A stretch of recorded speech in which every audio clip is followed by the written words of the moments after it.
lagi bertemu dengan Ramadan yang akan datang. Berarti inilah Ramadan yang terakhir yang akan kita nikmati untuk selama-lamanya. Tidak malukah kita di hadapan Allah Subhanahu wa Ta'ala? Hari ini kita mungkin berpakaian serba mahal. Hari ini kita makan dan minum yang serba mengenakan. Kita tidak kenal dengan puasa, kita tidak kenal dengan sholat tarawih, kita tidak kenal dengan tadarus Al-Quran, kita tidak kenal dengan sedekah.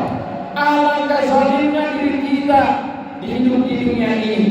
Padahal seluruh yang kita hirup, makanan dan air yang kita minum sampai pagi ini, semua itu adalah pemberian dari Allah Subhanahu wa Ta'ala. Tapi kita tega ketika Ramadan datang, kita bangga tidak berpuasa, kita bangga tidak sholat tarawih. Maka musibah terbesar bagi orang mukmin adalah ketika tidak sempat lagi bertemu dengan Ramadan yang akan datang. Ma'asyiral muslimin wal muslimat, jamaah salat Idul Fitri yang dimuliakan Allah Subhanahu wa Ta'ala. Di pagi yang mulia ini kita juga diingatkan kembali oleh Allah Subhanahu wa Ta'ala pada mereka orang-orang yang kita cintai yang sudah pergi meninggalkan kita. Dulu mereka masih ada bersama kita, dulu mereka masih sholat tarawih bersama di samping kita, dulu mereka masih berbuka bersama di tengah-tengah kita, dulu mereka masih merayakan hari raya Idul Fitri bersama kita. Namun hari ini kita hanya ingat bahwa mereka hanya singgah di lubuk mata kita. Orang tua yang sudah tidak ada lagi di samping kita, yang tidak lain hari ini mereka berada di alam barzakh. Mereka yang telah mengasuh dan mendidik kita, senyum mereka hari ini tidak lagi tampak di mata kita. Mereka hari ini seperti di tengah laut dihempas pada gelombang, tidak ada yang bisa mereka lakukan. Mereka hari ini melihat kenyataan janji-janji Allah. Setiap hari mereka diperlihatkan dengan neraka dan surganya Allah. Dan hari ini mereka akan kembali melihatnya. Hari ini kebebasan itu akan diambil. Sebulan penuh Allah memberikan mereka kebebasan di bulan puasa. Allah biarkan mereka bergembira di bulan Ramadan. Hari ini mereka akan kembali diperlihatkan atas balasan terhadap amal-amal mereka. Lalu apa yang sudah kita lakukan untuk mereka? Apa yang sudah kirimkan untuk orang tua kita? Mereka membesarkan kita dengan susah payah, penuh keringat, air mata, bahkan darah. Seorang ibu berjuang bersimbah darah, memperjuangkan kelahiran kita di dunia ini, bertaruh antara hidup dan mati dalam keadaan sakit yang sangat sungguh luar biasa.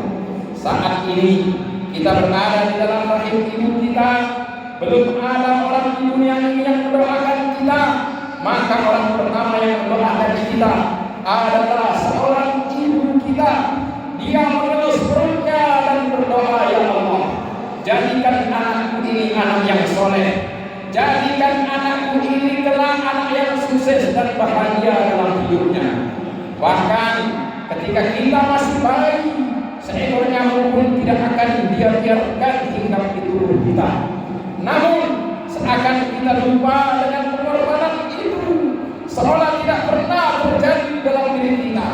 Berapa kali kata-kata keras keluar dari bibir kita kepada mereka, berapa kali air mata mereka menetes karena ulah kita. Seorang ayah yang berjuang mencari nafkah, tidak tahu panas, tidak tahu hujan, mengais rezeki untuk kehidupan keluarganya. Di dalam deritanya yang dia tahu hanya bagaimana mencarikan rezeki yang halal, bagaimana anak istrinya bisa makan, bagaimana anak-anaknya bisa sekolah. Bahkan ketika yang kita baru lahir saja, dia sudah berpikir bagaimana nanti untuk kehidupan kita yang selanjutnya. Ketika kita masih bayi, mereka tidak tertidur karena kita sering menangis di tengah malam. Sentuhan dan suara mereka lah yang menenangkan kita. Namun hari ini suara itu pun sudah tidak terdengar lagi oleh telinga kita. Hari ini mereka menunggu kiriman doa dari kita anak-anaknya. Hari ini mereka belas kasihan kita, yaitu menunggu sedekah kita. Alangkah celakanya mereka ketika mereka tinggalkan anak yang banyak, tapi tidak satu pun yang memperdulikan mereka. Mereka tinggalkan harta, tapi tidak satu pun yang kita kirimkan atas nama mereka. Ma'asyiral muslimin, jamaah salat Idul Fitri yang berbahagia.